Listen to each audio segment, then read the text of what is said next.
Here are the first 4 problems on the integration worksheet, review for the Chapter 6A test. First one's the easiest of them all. You are simply going to use the power rule. So you'll add 1, get -2, then divide by -2, so it's -1/2, x to the -2, plus you get 4, divide by 4, 2/4 is 1/2, x to the 4th plus 5x plus c. So you gotta like that one. You hope there's a lot of those on the test, but probably only one. The next one, the integral from 0 to pi over 3, so we're gonna have to evaluate this integral. And as we look at it, we see cosine cubed of x and then a sine of x dx. Well, we can see that we do have a composition of functions. The outer function is x cubed and the inner function is the cosine of x. So that means that u is going to be the cosine of x, the inner function, and then du is going to be negative sine of x dx. So this is a fairly simple one, so you can do it with u bounds or just do it regular. I guess I'll probably show you both ways on how that'll work. So the first one, let's just go ahead and put in the u's, and we'll do it with u bounds. So that means this will be the integral from, and we can't put in those bounds, u to the pi over 3, so we have to figure out what the u bounds will be. That'll be u of 0. If you plug a 0 in for x right here, u equals what? Well, the cosine of 0 is 1, so u equals 1. And so then u of pi over 3, the upper bound, if I plug in a pi over 3 in for x right here, the cosine of pi over 3 is 1/2. So we will put u of pi over 3 is 1/2. So that means now we have the integral from 1 to 1/2. And cosine of x is u, so it's u cubed. And then du. And then real quickly we can get the answer. It's going to be 1/4 u to the 4th from 1 to 1/2. When I plug in 1/2, it's going to be 1/4 times 1/2 to the 4th minus 1/4 times 1 to the 4th.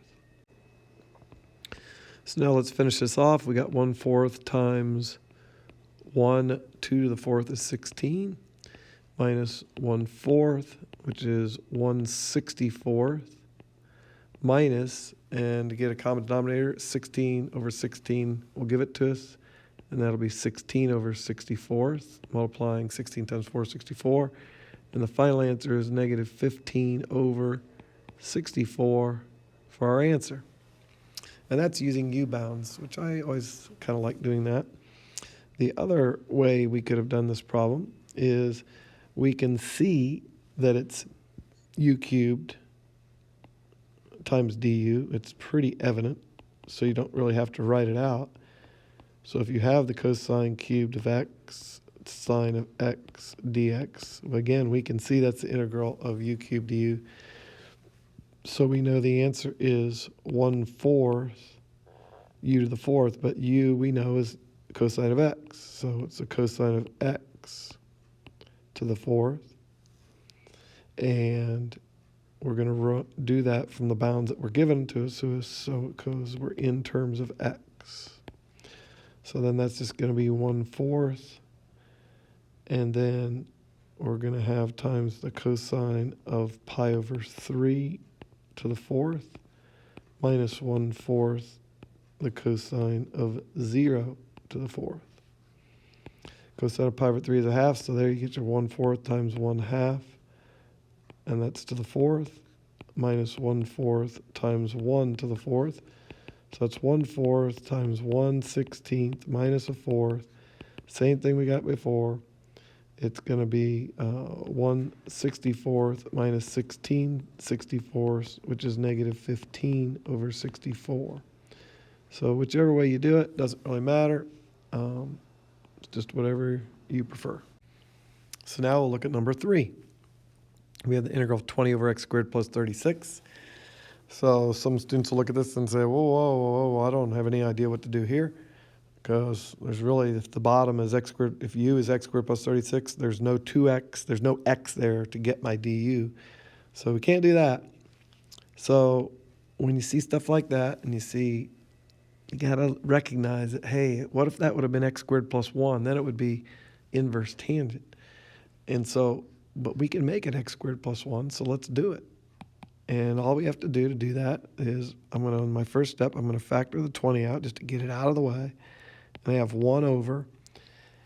And I'm going to factor a 36 out of there so that I get x squared over 36 minus 1. Or excuse me, plus 1, sorry. So we have plus 1 and then times dx.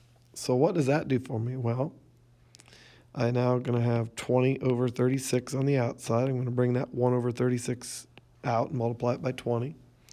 And now I have 1 over, and I have something squared plus 1. What is it that's being squared? X over 6 is being squared, and then plus 1 dx. That now shows me what u is. U is going to be x over 6, and du is going to be 1/6 times dx. So now the only problem is we have 1 over u. U is x over 6. 1 over u squared plus 1. That's inverse tangent. But the problem is we don't have du here. Du is 1/6 dx. So the easiest way I think to do that is let's just put in a 1/6. And if I do that, I need to have 6 times 20 over 36. So that, the 6 times the 1/6 will cancel each other out, so you still have the same problem. So now let's simplify this thing up. 6 and 36, 6 goes into 36 6 times. So now you have 20 over 6, which reduces to 10/3. And we have basically the integral of du is on top. This entire 1/6 dx is du. And then on the bottom, we have u squared plus 1. So that's going to be 10/3 inverse tangent of u plus c. My final answer needs to be 10/3 inverse tangent of what is u? U is x over 6. So we're going to replace the u with x over 6 plus c. And we have our answer. So number 4, the integral from 0 to pi over 3 of cosine x sine cubed of x. It's very similar to number 2. The only difference is now the inner function is the sine of x, and it's being cubed. So u is going to, in this case, be the sine of x. And then du is going to be the cosine of x, dx. So if we do this with total u substitution, that means u of 0 is going to be the cosine of u of 0 is the sine of 0, and the sine of 0 is 0, so u of 0 is 0.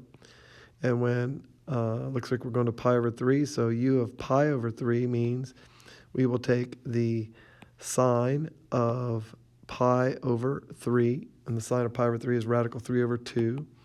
So radical 3 over 2 is u of pi over 3. So now we're going to have the integral from 0 to radical 3 over 2. And we are going to have u, of course, is a sine of x, so that's going to be u cubed. Du is cosine of x dx, so it's already there, du, so we're done. We don't have to play around with it. Then that's going to be simply 1/4 u to the 4th from 0 to radical 3 over 2. And now by doing it with u-bounds, we're already done with our trig. And we could do it just nice and easy. We didn't have anything multiplied by it or anything, so that's the one nice thing about that. So it's just going to be 1/4 times radical 3 over 2 raised to the 4th power minus 1/4 times 0 to the 4th power. And that equals 1/4 times radical 3 squared is 3. And then you're going to do that again because it's to the 4th power. So 3 times 3, that's going to be 9. And 2 to the 4th is 16. And of course, 0 times anything is 0, so we have that. So our final answer is going to be 9 over 64. All right? Now, Did we have to do it with U-bounds? No. Once again, we could have done that without U-bounds. You might have chosen to say, okay, look, I don't want to mess with U-bounds. Although I will tell you this, there are test questions on the AP test where if you are basically told you have to use bounds, or there's multiple choice test questions where you have to, so don't avoid it. You have to practice it. So we're going to go 0 to pi over 3, and we know we have the cosine of x, sine cubed of x, so we can just kind of look at that and see it's u cubed du. So we know the answer is going to be 1/4 sine to the 4th, and then we're going to go from 0 to pi over 3 this time. So that's right there is my 1/4 u to the 4th, but it's in this case it's sine to the 4th, so because u is sine of x. So that means this is going to equal 1/4 sine of pi over 3 raised to the 4th minus 1/4 sine of 0 to the 4th. And so that's just going to be 1/4 the sine of pi over 3. Once again is radical 3 over 2 raised to the 4th. And this is going to be 0 over here. The sine of 0 is 0. And so you get the same answer, 1/4 times 9/16, which is 9/64.